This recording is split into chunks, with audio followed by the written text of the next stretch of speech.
Hola, queridos alumnos, continuamos con esta serie de clases, el Evangelio según Jesucristo. Y bueno, hoy toca turno a la clase número 4, el Evangelio según Jesucristo, el arrepentimiento y la gracia. Algo bien interesante, queridos hermanos, a la hora de llevar el Evangelio es predicar del arrepentimiento. Jesucristo habló del arrepentimiento. Voy a dar varios textos bíblicos para que usted lo tenga en mente. Lucas 24:47, y que predicase el arrepentimiento y el perdón de pecados a todas las naciones, comenzando desde Jerusalén. Hechos 5:31, a este Dios ha exaltado con su diestra por príncipe y salvador, para dar a Israel arrepentimiento y perdón de pecados. Hechos 11:18, entonces oídas estas cosas callaron, glorificaron a Dios, diciendo, de manera que también a los gentiles Dios ha dado arrepentimiento para vida. Romanos 2:4, o menosprecia las riquezas de su benignidad, paciencia, longanimidad, ignorando que su benignidad te guía ¿a qué? Al arrepentimiento. Hoy en día, hermanos, tenemos un evangelio descafeinado, gluten free, bajo en grasa, un evangelio tenue, en el cual, hermanos, todo se resume en Dios te ama, Dios es amor. Dios es amor, claro que Dios es amor, pero también, hermanos, Dios es juicio, y Dios demanda arrepentimiento, cosa que muchos no están predicando ya, y tenemos que hacer énfasis del arrepentimiento. Quiero darle una definición del doctor Jim Binger acerca del arrepentimiento. Dice, el arrepentimiento no solo es un corazón quebrantado por el pecado, sino del pecado. La abolición del hombre, tal como sus emociones, es asociada con y relacionado a su intelecto. El ejercicio voluntario de uno incluye el ejercicio de otro. Esto es arrepentimiento verdadero. Un cambio de mentalidad real hacia Dios, y el pecado también necesita un verdadero propósito en cuanto a Dios. El arrepentimiento puede ser definido como un cambio de mentalidad hacia el pecado y la voluntad de Dios, guiando a uno a cambiar su sentir en cuanto a ellos, y un cambio de propósito con relación a ellos, tomado del libro El arrepentimiento, la doctrina perdida del fundamentalismo, del doctor Jim Binger. Ahora, número 1, es necesario predicar el arrepentimiento. La palabra arrepentimiento viene 23 veces en la Biblia, 22 de las cuales vienen en el Nuevo Testamento. Ahora, la palabra arrepintieron viene 8 veces, 2 veces en el Antiguo y 6 en el Nuevo. La palabra arrepentiré aparece 15 veces en la Biblia. A la hora de llevar el evangelio puerta por puerta, plaza por plaza, o donde quiera que se presente la oportunidad de presentar a Cristo, es necesario que prediquemos el arrepentimiento para ser realmente efectivos en nuestra labor. Vemos en el ministerio de Juan un énfasis a la hora de predicar el arrepentimiento. Mateo 3:8, haced pues frutos dignos de arrepentimiento. Mateo 3:11, yo a la verdad os bautizo en agua para arrepentimiento, pero el que viene tras mí, cuyo calzado no soy digno de llevar, es más poderoso que yo. Él os bautizará en Espíritu Santo y fuego. Jesucristo predicó el arrepentimiento. De hecho, empezó su ministerio diciendo, arrepentíos, porque el reino de los cielos se ha acercado. 4:17 de Mateo. Desde entonces comenzó Jesús a predicar y a decir, arrepentíos, porque el reino de los cielos se ha acercado. Marcos 1:15 dice, diciendo, el tiempo se ha cumplido y el reino de Dios se ha acercado. Arrepentíos y creed en el evangelio. ¿Qué estoy tratando de decir? Que hay supuestos ganadores de almas llegando a las personas diciendo, Dios te ama, solo ora, reciba a Cristo para que te lleve al cielo. Esa es una media verdad. Las medias verdades también son mentiras. Y muchas veces, en vez de guiar a las personas a Cristo, las perdemos en la confusión por no predicar el evangelio según Jesucristo.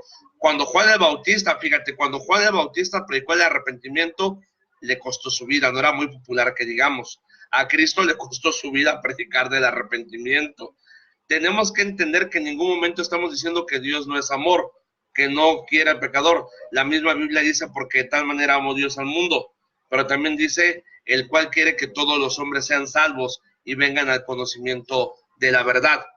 Pero así como predicamos del amor, también vamos a predicar del arrepentimiento. Es una respuesta de la persona al saber que Dios le ama. Veamos dos ejemplos bíblicos.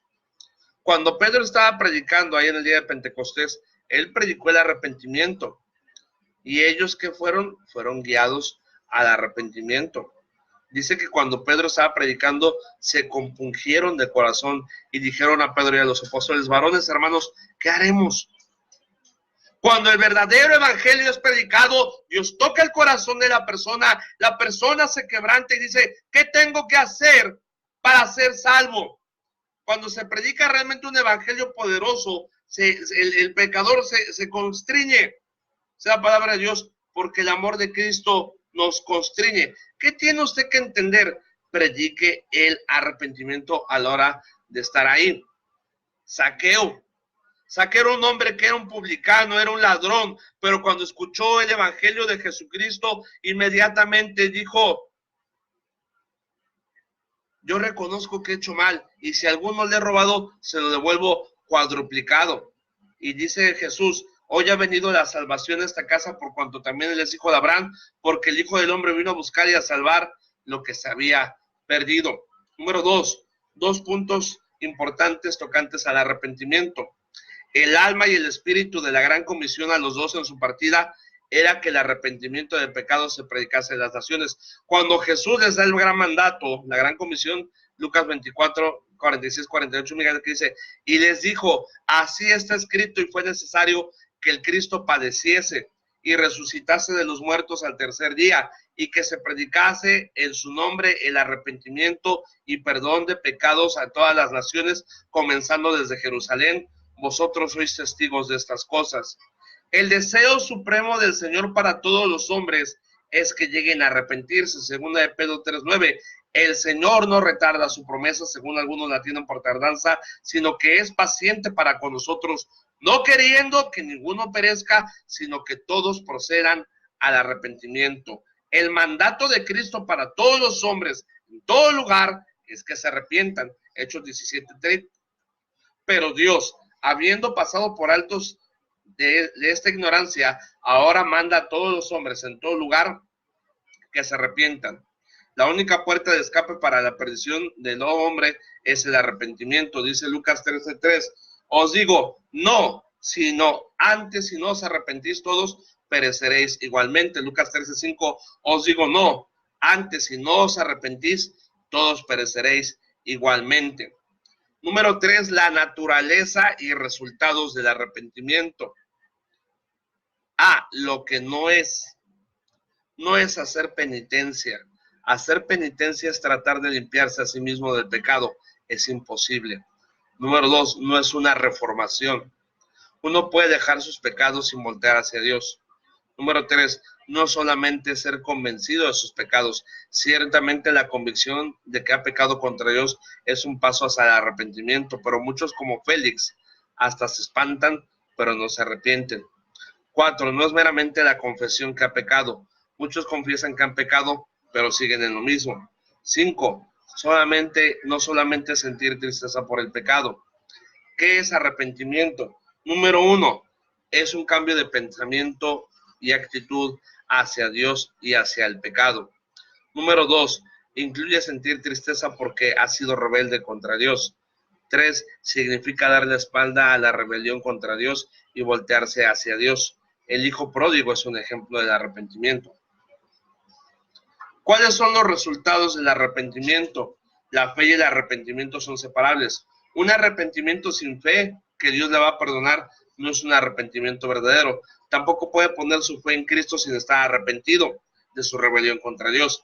Entonces, el resultado más importante de la fe y el arrepentimiento es la salvación. Sin arrepentimiento no hay salvación. B, una vida cambiada es el resultado del arrepentimiento. Frutos dignos de arrepentimiento, se trata de cambiar el modo de vivir.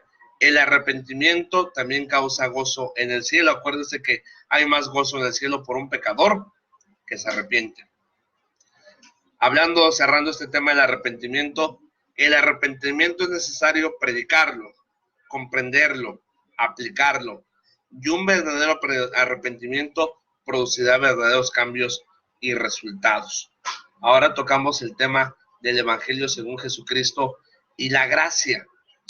Una de las doctrinas que debemos entender y predicar a la hora de llevar el Evangelio es la gracia. En el Antiguo Testamento, la palabra gracia aparece 100 veces y habla del significado de inclinarse en bondad hacia alguien inferior. En el Nuevo Testamento aparece 190 veces, siendo el libro de Romanos en el que más aparece, 26 veces. La palabra del Nuevo Testamento es favor, buena voluntad, amor bondadoso, del griego charis. En hebreo es gesed y en griego es charis. Número 1, la gracia en el Antiguo Testamento. El concepto de gracia en el Antiguo Testamento como sigue. Número 1, hay muchas referencias a la gracia como carácter esencial de Dios y carácter impartido al hombre. Número 2, la palabra chen, la palabra hebrea chen, es el favor inmerecido de un superior a un inferior, lo que en el caso de Dios se expresa al hombre, usualmente en bendiciones espirituales temporales y ocasionalmente en liberación de sentidos tanto físicos como espirituales. Y la palabra hebrea chesed. La primera fue chen y la segunda chesed. Chesed es la misericordia expresada entre gente y particularmente entre pactos en que Dios se relaciona con su pueblo y que fueron garantizados por su chesed. Chen. ¿Dónde se aplica la palabra chen? Por ejemplo, en Jeremías 31:2. Dice, así ha dicho Jehová, el pueblo que escapó de la espada halló gracia, entre paréntesis, chen, en el desierto, cuando Israel iba en busca de reposo. Zacarías 12:10. Dice, y derramaré sobre la casa de David y sobre los moradores de Jerusalén espíritu de gracia, chen, y de oración, y mirarán a mí, a quien traspasaron, y llorarán como se llora por hijo unigénito, afligiéndose por el que se aflige por un primogénito. Está claro en estas referencias que chen es algo que no se espera ni se merece y que no se consigue, sino que es más bien la condescendencia de un superior a un inferior. Ahora la palabra chesed, ¿en dónde se aplica chesed? El perdón fue debido a la chesed de Dios. Durante la ley Moisés suplicó por el rebelde Israel que iba a ser aniquilado en Cades Barnea a base de la grandeza del amor de Dios. Daniel también hizo sus súplicas a base de las misericordias del pacto de Dios. En tanto, David suplicó igualmente a Dios basándose en su chesed después de su pecado flagrante. La esperanza del piadoso israelita estaba en Dios su Señor, que tiene misericordia para siempre. La alabanza siempre se dirige al Señor por su chesed, siendo dicha alabanza un deber particular de los sacerdotes. La preservación va inseparablemente unida al chesed de Dios, y el ojo del Señor está sobre aquellos que esperan el significado de la gracia. La oración que chesed puede preservar continuamente no es en vano. Cuando resbala el pie, lo sostiene el chesed de Dios. En medio de las acciones disciplinarias resulta una fuente de consuelo. Chen y chesed, ¿ok? Palabras hebreas aplicadas a la gracia en el Antiguo Testamento. Pero ahora vamos al Nuevo Testamento. La palabra que se aplicaba ahí en el Nuevo para gracia era charis. Si bien charis se emplea por lo general para relaciones entre hombres unos con otros, también se aplica esencialmente en actitud que adopta Dios con respecto al hombre. Este favor se pide en oración y se espera ofreciéndose también sacrificios para conseguirlo. Número 1, se usaba objetivamente para lo que causaba una impresión favorable. Se usaba también para definir un favor, emplear un favor definido. Pero también, queridos hermanos, en este sentido, la gracia de Dios dando a su Hijo y el beneficio de los hombres al recibirlo. La gracia en el Nuevo Testamento es el elemento más básico y característico del Evangelio cristiano. Y quien haya creído en ese Evangelio se va a ver obligado o guiado a vivir una vida de gracia, ocupando a hacer la voluntad de Dios. Ahora, con eso en mente, ¿qué vemos? La gracia en el Evangelio, dice Romanos 3:24, siendo justificados gratuitamente por su gracia, mediante la redención que es en Cristo Jesús. Somos justificados gratuitamente por su gracia, mediante la redención. La palabra redención ahí viene del griego exagorazo, que quiere decir comprar en el mercado y sacar de ahí. El Señor nos compró, nos redimió por su charis, por su gracia. Romanos 5:2, por quien también tenemos entrada por la fe a esta gracia o charis, en la cual estamos firmes y nos gloriamos en la esperanza de la gloria de Dios. Entramos por fe y nos da firmeza para gloriarnos a través de la gracia. Romanos 5:20, pero la ley se introdujo para que el pecado abundase, mas cuando el pecado abundó, sobreabundó la gracia. Donde abundó el pecado, sobreabundó la gracia. Romanos 11:6, y si por gracia ya no es por obras, de otra manera la gracia ya no es gracia. Y si por obras ya no es gracia, de otra manera la obra ya no es obra. Al ser por gracia, nuestras obras quedan excluidas. Romanos 6:1, ¿qué pues diremos? ¿Perseveraremos en el pecado para que la gracia abunde? En ninguna manera. La gracia no es una licencia para pecar. Meditando ahorita en esto, vemos, hermanos, que la gracia y las obras, resultado de ellas, son una consecuencia, no un medio. Las buenas obras no son un medio para obtener gracia delante de Dios. Las buenas obras son un fruto de recibir la gracia de Dios. Cuando yo me doy cuenta que recibo la gracia de Dios en mi vida, su misericordia, su amor, eso me guía a honrarle, a amarle, a vivir para Él, entendiendo que es por su gracia que vivo, respiro, voy al cielo. Y eso me guía a amarle, mas no lo hago para que me ame, sino como es una consecuencia de su amor. 1 Corintios 15:10 dice, pero por la gracia de Dios soy lo que soy, y su gracia no ha sido en vano para conmigo. Antes he trabajado más que todos ellos, pero no yo, sino la gracia de Dios conmigo. El creyente reconoce que por gracia es lo que es. La gracia no da lugar a la soberbia, la gracia no da lugar a la exaltación, la gracia no da lugar a la vanagloria, porque se sabe que todo lo que somos es por su gracia. 2 Corintios 6:1, así pues nosotros como colaboradores suyos os exhortamos también a que no recibáis en mano la gracia de Dios. Aquí se puede ver que también se puede tomar en mano la gracia de Dios. Aquellos que predican de la gracia irresistible, ¿verdad? Es bueno enseñarles esto. Gálatas 1:15, pero cuanto agradó a Dios que me apartó desde el vientre de mi madre y me llamó por su gracia. Somos llamados a servirle por su gracia. La gracia no es una licencia para pecar, no es un concepto del que hablan los calvinistas. La gracia nos da firmeza al saber que no es por nosotros, sino lo que Dios ha hecho a través de nosotros. La gracia nos ayuda a dar gloria a Dios, sabiendo que su gracia es suficiente. Esperando haya sido bendición esta clase número 4. Que el Señor les bendiga.